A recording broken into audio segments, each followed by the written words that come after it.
The honourable member for Elmwood Transcona. Thank you, Madam Speaker. After years of cuts to healthcare in Manitoba, the Conservative government here is now preparing to spend millions of dollars in private clinics to make up for surgery backlogs. That's money that could be invested in the public system in order to restore needed capacity.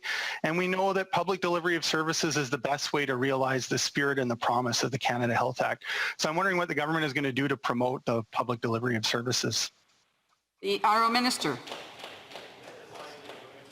Thank you, Madam. Oh, geez. Oh, there you go. Technological problem. Sorry. Hi, everyone. Thank you, Madam Speaker, for the question.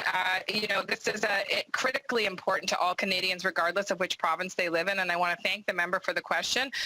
Our government will always fiercely stand up for access to health care that is afforded to every Canadian through the Canada Health Act, and I will work with him personally to make sure that we understand the full nature of the proposed intent of the province. Thank you. Member from Elmwood Transcona.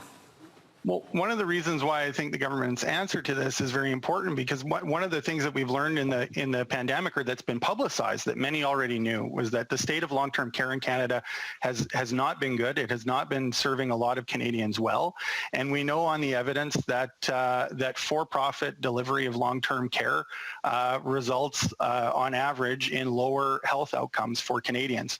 We know that a lot of federal money is going to be required in order to get long-term care up to where it needs to be in Canada.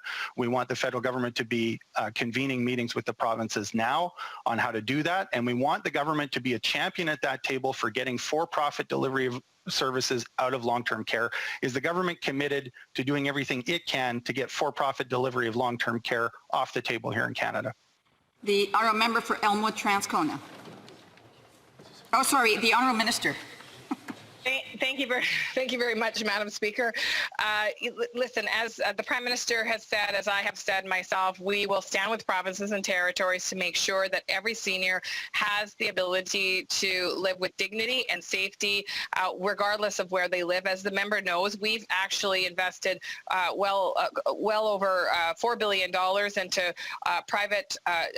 into home care in provinces and territories, because we know the best solution is to be able to stay in your home for as long as possible.